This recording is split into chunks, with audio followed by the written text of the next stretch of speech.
Hello everyone and welcome back to the Let's Play of the fan translation of the remake of the sequel to SaGa.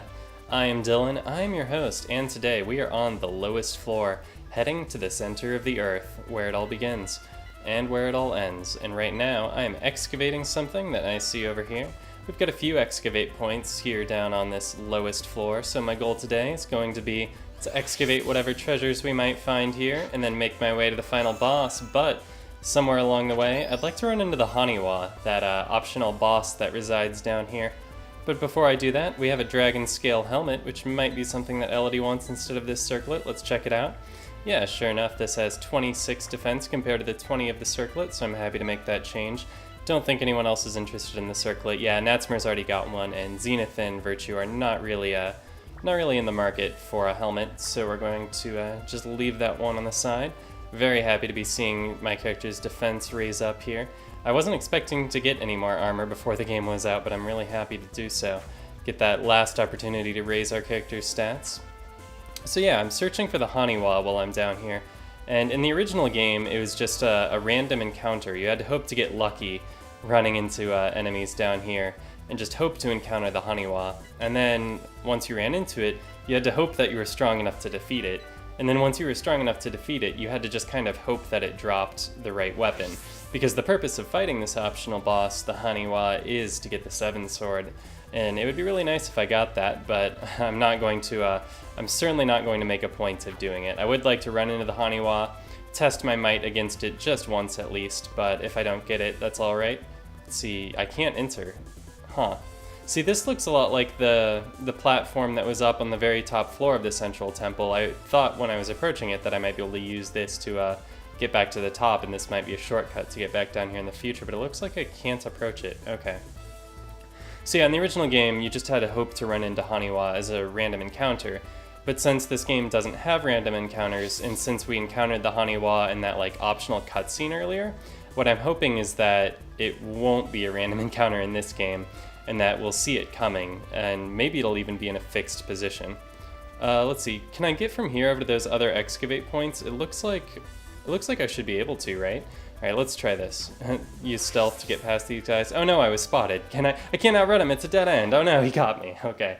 Well, first, before I can go any further, we need to fight some Gandalfs and some Rakshasas. Okay. We'll use a Psycho Blast over here. We can go ahead and use, let's say, the Hell Wheel on those Gandalfs. Look at those guys. An appropriate name for their appearance. And we'll put the Leopard 2 on the Rakshasas, and the Excalibur, we'll also put that on the Gandalfs. And we'll use the Aegis Shield with the Goddess, since these Gandalfs are probably going to use some magic that we'll want to defend ourselves against with the Aegis Shield. This Thunder, for example, is something that I'm very happy to protect myself against. Alright, and here we're using a combo on Natsmer's turn. That's going to redirect her attack to the Gandalfs. Actually, I think I put those on her on the Rakshasas originally, but anyway. Wait, Virtue just used an attack called Zenith Drive. That should be Zenith's attack. Alright, an agility increase for Zenith, and we get some Rakshasa meat, which I would be happy to have if I had a monster, but I don't. We get a little bit of Kiro that I'm probably not going to have the chance to spend before the game is out. Alright, yeah, so to get over to those other excavate points, it looks like I'm going to have to, well, first let's reactivate stealth. I only have 12 uses of that, but I am going to be at some point using a cottage. How did that guy see me? I think the one I ran into didn't actually see me, but there was another one behind him who clearly did. He was orange. Alright, well, same plan here. We'll use the Mountain Storm this time. Put the Leopard 2 over here. Actually, let's target all of our attacks on the Gandalfs first, and then we'll finish off the Rakshasas second. If I'm fortunate, once again, with the threads, this one should end as quickly as the last. Yes, even Virtue is immune to that Thunder attack, now that we have the powerful Aegis Shield Relic back on our side. All of the enemies, it seems, content to use elemental attacks on us, and those are going to be completely worthless. Nice to see the defensive properties of the tank there. Don't often see that shielding effect take effects there, but in this case it did. Uh-oh, break. I think I'm immune to that. Yeah, okay. Part of O-All is O-Change, which means immunity to status ailments, break included. I'm not sure if death is included in O-Change, but I suspect it is since I was immune to death in some earlier encounters where enemies were using that against me. I didn't get as lucky with the combo opportunities in this encounter as I did in the last one, so things haven't been going quite as quickly, but I think we're still going to wrap things up in one round here because we're dropping a Psycho Shock on these Rakshasas. And okay, it looks like a couple of them at least managed to survive to the end of the round, and like other werewolf-looking enemies we've seen in the past, they have some regeneration. Let's use a break of our own, assuming that Elodie gets a turn. We'll use the Mountain Storm once again with Zenith, Leopard 2 with Natsmer, Excalibur with Virtue, and now that we've already used the Aegis Shield, we can switch over to the Masamune with the Goddess here. Nice having that Goddess along for the journey, and what a cool looking one she is. When we encountered her in that original cutscene, she looked like she was a lot larger than us, but now that we're actually in combat, she seems much more our size. Could just be my imagination. 5,000 Kira and a Staff of Sorcery for that one. Probably not going to be using that Staff of Sorcery. Ah, there's the one who had spotted me. I knew there was one running toward me. Okay, looks like he's out of range now, so I should be able to activate Stealth again now. And okay, good. He doesn't remember me. Okay, so I need to turn left, it looks like, on the minimap. Quite a maze here. Fortunately, I have this minimap, which has a pretty nice range to it. If we were still at the point in the game in which, in dungeons, you had that limited field of view, then this room would actually pose kind of a challenge because you wouldn't be able to see all the way to the edge. Alright, well, I got into a fight, but it's against some new enemies. We have Maitake Mimics and Musashi. Okay. So Psychoblast here, basically same strategy we've been using with all of our characters, slowly whittling away at these taijutsu techniques with Zenith. Leopard 2, only 14 uses of that left, but that's alright, I don't think we're going to need too many more than that. And we'll use the Aegis Shield with the Goddess here, preparing everyone for whatever may come their way. See a cut attack, not going to get any protection against that, nor that ram attack. Looks like these are some physical-oriented enemies, so the Aegis Shield is not going to be at its best here. Ooh, and a counterattack even. I haven't seen many enemies using counterattacks, but that was pretty deadly. It dealt 4 digits of damage, which is enough to kill literally any character in this game, given that the maximum HP is 999. Passing things over for a Deus Cutter should finish off those Maitake Mimics. Just a couple of Musashi left. Let's see if the Psychoblast does the job. It's been known to in the past, but no, it does not clean up here. Let's see, let's go down to Break. I never end up getting to use this Break Glare because Psychoblast always seems like a better strategy. But if everything else fails, I'll have Elodie doing that.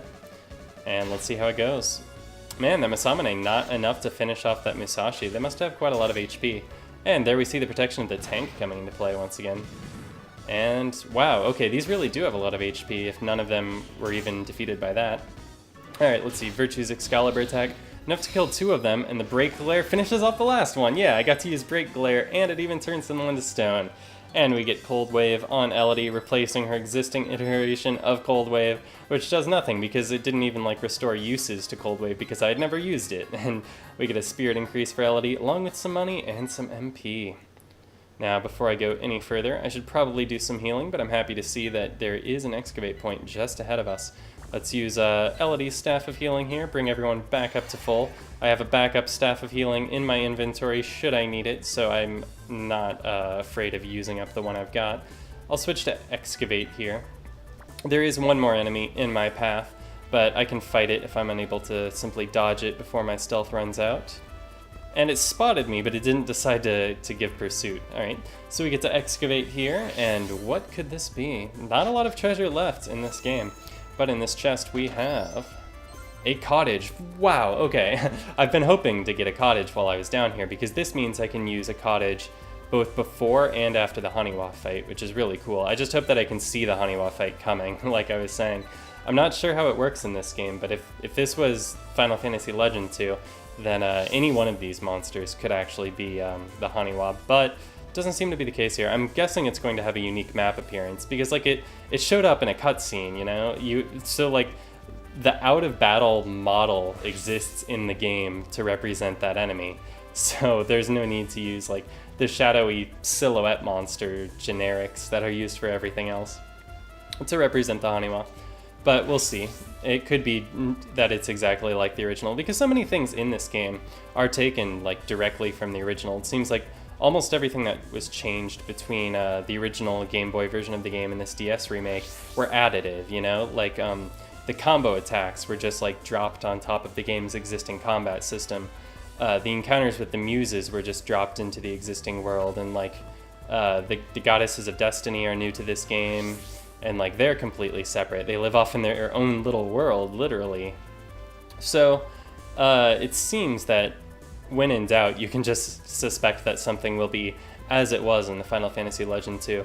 And that's a really good approach to a remake. I don't think it's the only approach that would have worked, but it's a good one. This does not look like where I want to be. This looks like the final boss, I'm guessing. So let's turn around, because not only do I still need to find that Haniwa, but I need to find out what that platform is for over here. Okay, well, I guess what I should do at this point is, if I want to encounter the Haniwa, I should just be running into whatever enemies I see here and hoping that they're the right one. But before I do that, I should probably use a cottage and save my game. So let's do that. Okay, so what I was just saying about the Haniwa, let's set that aside for a moment, shall we? Instead, let's talk about Plunder. Elodie just learned this new ability in some fights I was in off screen called Plunder, which is an agility-based attack that also steals Kiro from the opponents, and that's just wonderful because, like, something I've felt that this game was sort of missing was a steal technique or something like that. I really enjoy playing like thief classes in RPGs like this and just having this sort of command lying around that allows you to do something like on your turn that increases your assets outside of battle, getting additional money, additional items, that sort of thing. In this case, it's just money. You can't actually steal items in this game, though that would be really cool if you could. Instead, this is more like the payday attack that Meowth has in the Pokemon games. Anyway, we'll target this. We have some new enemies here. I don't think we've seen these Siegfrieds previously. Let's put this Plunder back here on the semi-human. As you can see, I've been working on Zenith's taijutsu techniques, bringing them down a little bit more in preparation for the final battle. We'll put that on the giants over here. We can use one of the two remaining uses of the Leopard 2 on the Highwaymen. We'll put the Excalibur on the Siegfrieds, and Goddess here can start us out with an Aegis Shield. So yeah, I've had a few battles off camera, during which time Elodie's agility increased by 6, Zenith and Natsmer's HP by 1, Zenith's agility by 6, and Natsmer's agility by 2, and in addition, Zenith got a taijutsu handling increase. So you may be wondering why I fought all of those battles, and the reason was I was looking for the Haniwa. Let's go ahead and plunder from that guy again. Switch over to the Cat's Claw here, preserve those other taijutsu techniques. Finish out the Leopard 2, we'll put that on the Siegfrieds, move the Excalibur over here to the Highwaymen, and the Masamune, that can also target the Highwaymen, sure, why not? So, the Haniwa. I spent an hour or two trying to find this thing, and ultimately I ended up looking it up online, and even after doing so I haven't been able to find it. So basically, the Haniwa, you can see it on the map, like I was suspecting you could. It has a unique, like, enemy image in the overworld, but it does not spawn when other enemies spawn. It only spawns when a defeated enemy group reappears. So like once you defeat a group of enemies in a dungeon, if a certain amount of time passes with you outside of the radius, they'll reappear. Oh, it was nice to get some Kiro there. And when they reappear, there's a chance that it'll be a Haniwa group that spawns in its place. And I have not been able to do that. I fought a bunch of battles, and I've just given up. Like, I cannot do this anymore. It's just not worth it. And like, even if I found the Haniwa, which I have to imagine at this point only has like a 1 in 100, like a 1 in 100 or 1% chance of actually spawning something like that. Even if I fought it and was able to defeat it, like there's no guarantee that I would get the 7 sword from it, and it could be completely worthless. So I'm just going to pass on that whole ordeal. I'm sorry, but I've been doing this for a while, and I can't do it anymore. And Elodie just learned something new in place of Plunder, something called Explode, so I'll be taking a look at that. After the battle, we get an agility increase for Zenith, and for Natsmer as well, and 6,000 Kiro. So yeah, I found this information on the Japanese wiki for this game. I Google translated it, and if I'm interpreting it correctly, that's what it means. Also, incidentally, I found out what this is over here. This elevator only becomes useful after you defeated the final boss, and I really should have known that because it was no different in the original game. But in any case, 2 new enemies just spawned up here. Let's go see if by any chance they're the Haniwa. Nope, they're not, but I got into a battle with them anyway, so let's see what we've got here. Looks like nothing new, so let's move along. Since everyone is injured going into that fight, I sped things along using Goddess's Flare attack. 2 uses of that pretty much destroyed all of the enemies. And my other characters, who were just Natsmer and Virtue by the end of it, managed to clean up the rest. Yeah, I'm okay using those flares, since I do have another cottage that I'm going to be using before I go into the final boss. There's a chance that before I take on that final boss, that I will do a little bit more grinding off camera. Not sure about that. I'm not sure whether I'm actually going to need it or not. If it was just the final boss of Final Fantasy Legend 2 of the original game that I was going up against, I feel like my party the way it is now, I feel like I could handle it, but the thing is, I know for a fact that the final boss has changed in this game from the original, and so I don't really know whether I'm up to the task in my current condition or not. I guess we're going to find out together. Join me next time for the final time when I fight that final boss. Thanks a lot for watching, and I will see you then.